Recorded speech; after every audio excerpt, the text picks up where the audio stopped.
Hi, I'm Josh, and I'm fortunate enough to run a small business right here in the UK.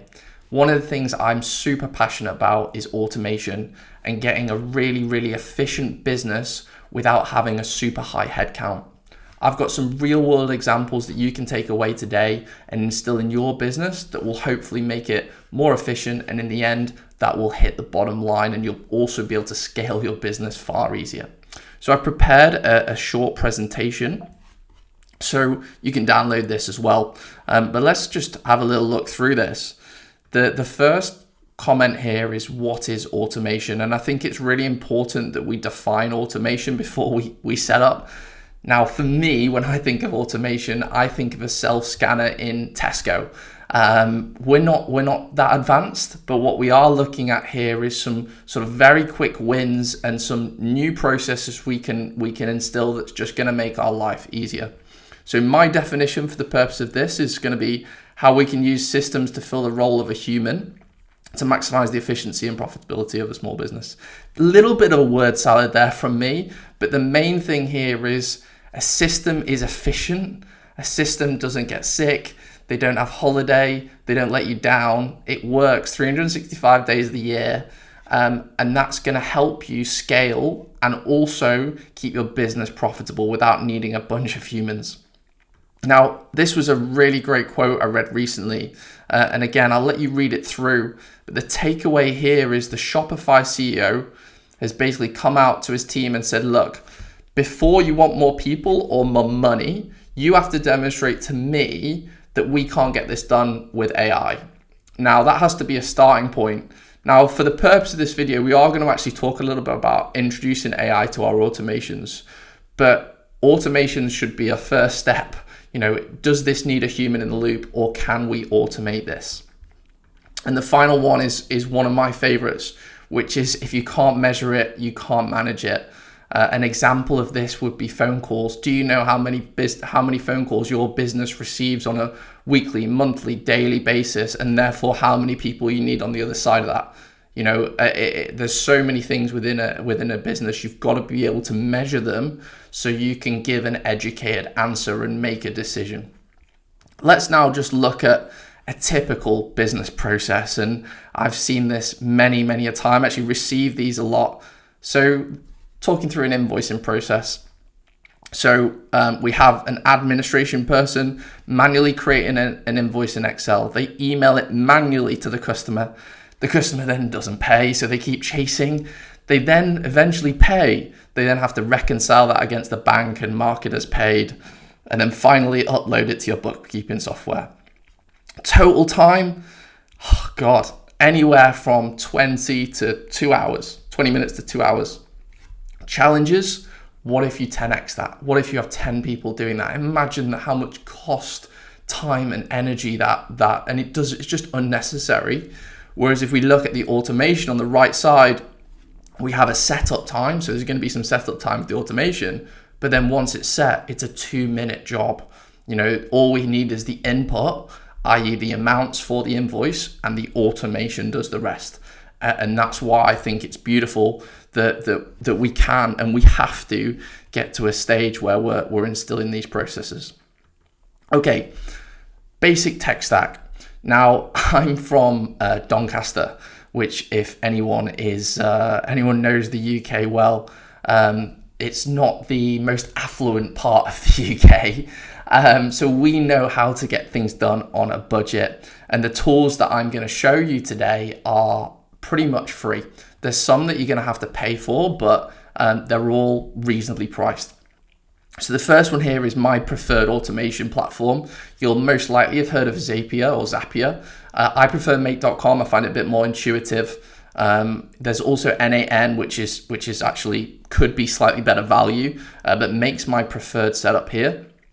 Google Sheets, for me, one of the biggest changes that I made was going from Excel to Sheets. Excel, you seem to have version 1, 2, 3, 4, 5. Google Sheets, it's collaborative, it's all in one place, updates automatically, share, not share, beautiful.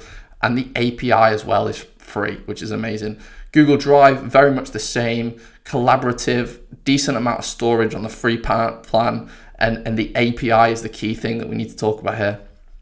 I'm a big fan of WordPress. Again, it's free. What you can do with it and how far you can customize it is amazing. And then add in a bit of Elementor and your design skills. The reason I like Elementor as well, go for the pro version. That's going to help with the forms. And Elementor forms are just so easy to build. We can stick a webhook in there, grab the data, and away we go. I've also included OpenAI just because the Assistants API is just brilliant, really easy to use. And then you can start to build in AI to your automations, which will make your life even easier. Stripe for payments, obviously a little bit more expensive, but without doubt from an API perspective, the best payment process out there. Slack, again, is free API. That should be your starting point for the team chat, for your team chat. Don't bother with Teams. Don't bother with the paid plan. Start with Slack free, it's enough. And the final one I've just included, I actually recently got an AppSumo deal with EmailIt. Just a great, cheap email sender, starting to become a CRM. Would fully recommend those. So that's kind of your sort of starting point, and a lot of the things that I'm going to talk about here relate to that.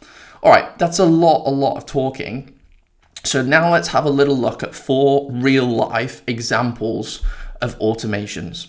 So I'm just going to head on to my website here, and you'll see I've got a little form here. I'm just going to go ahead and fill that form out.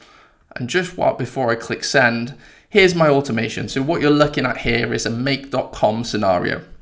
We've got a webhook, and if you want to learn about what webhooks are, we've got a video on that.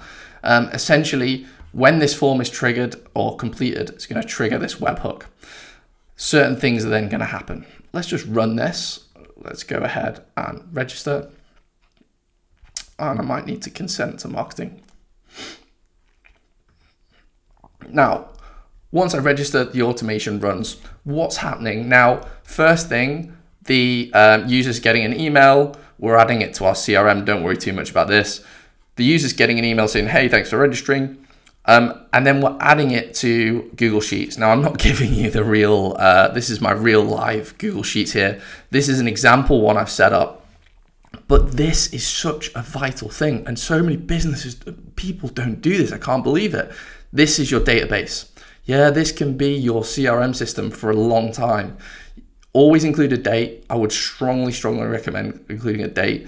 But what you can do here is you can add in form. You might add in a count if formula. You might just say, I want to know how many people registered on this date. And all of a sudden you've got tangible data just by sticking it in a spreadsheet. And even if that's the only takeaway from this video, just make sure that anytime there's action taken on your business, it's in a spreadsheet. Like, it's just so important. Finally, I have got a CRM here that I'm adding it to, which is Boost.space, which is cool. Again, another great AppSumo deal I got. But that's about as basic an automation as you can get. And I'd still be surprised that people aren't retaining the data from forms on their website. You just have to do it. You got no choice. Okay, next stage. Now, we talked a little bit earlier about invoicing and what happens after a payment. Well, we've built this little widget which is basically an AI wrapper here for ChatGPT, and you can sort of use it as a chatbot. And it's $30 a year. And essentially, what I want to do is ensure that when someone buys that, things happen. So here's another example of an automation that's behind that once someone purchases that plugin.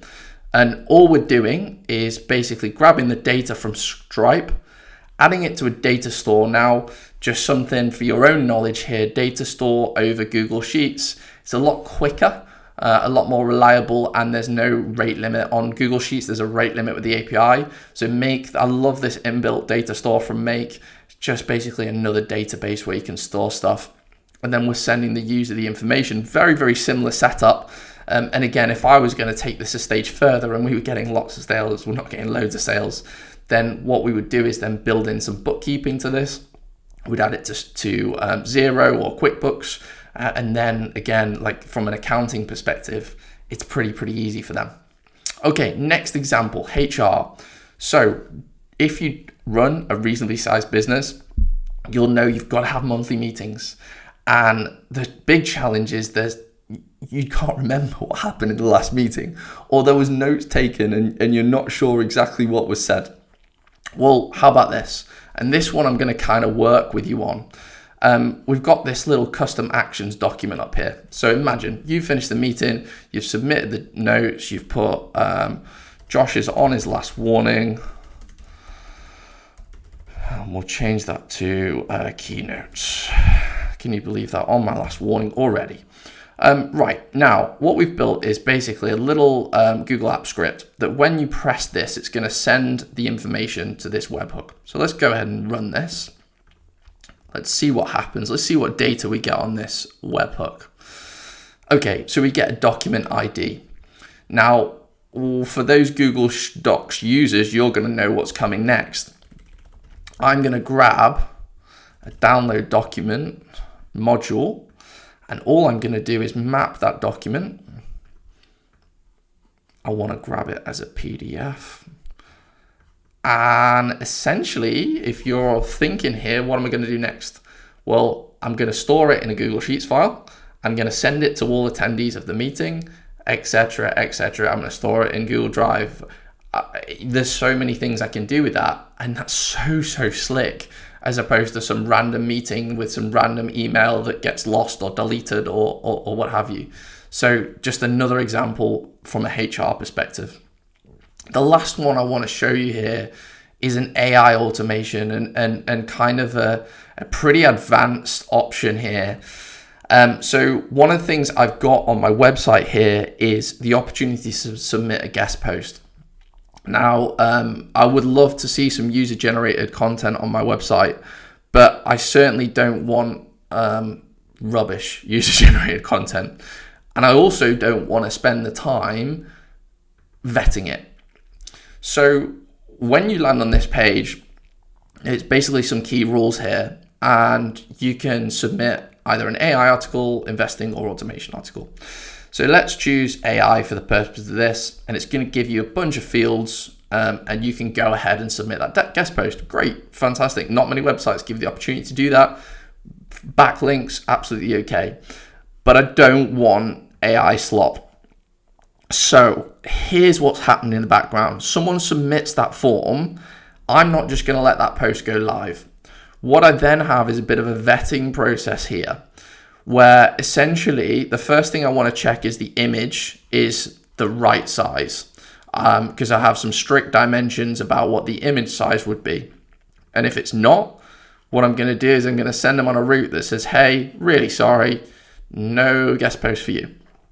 If we're good to go, I'm then going to send it to AI and say, hey, ChatGPT, is this a good article? Is it AI? Has it got too many backlinks? Has it broken the rules? If it doesn't, then we're going to carry on. We're going to carry on down this path. But if it does, then sorry, it's declined.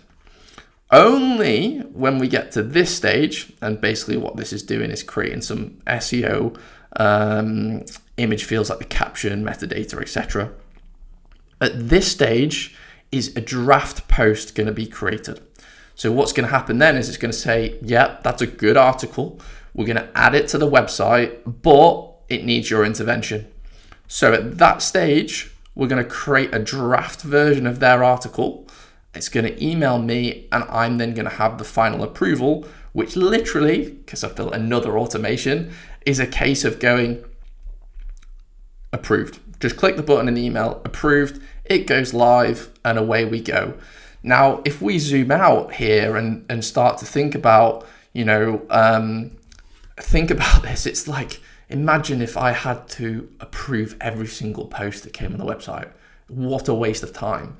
Now, all I have to do is go have one glance over it, approved, and I know it's been through a vetting process, and a lot of the other painful stuff is done for me. Now, the last couple of things I want to leave you with here is productivity isn't everything, but in the long run, it's almost everything. Now, I've talked a lot about kind of eliminating humans. Well, we don't want to eliminate humans from businesses. We want to help them. We want to give them useful time, i.e. they're getting the most out of that hour's work. We don't want them kind of pontificating and creating Excel spreadsheets that are just pointless. We want them to use the automations to make their lives easier so they can be super productive and get a lot done in a day, as opposed to doing medial tasks that aren't efficient. So guys, I hope this has been a great starting point for you in terms of automations. I'm going to put out loads of content on this. Give it a little like, give it a follow, because honestly, this will be a game changer. One of my favorite things is how many businesses now are able to do things with so few people. And that's the way we are going. Anyway, hope you've enjoyed the video. Thank you so much.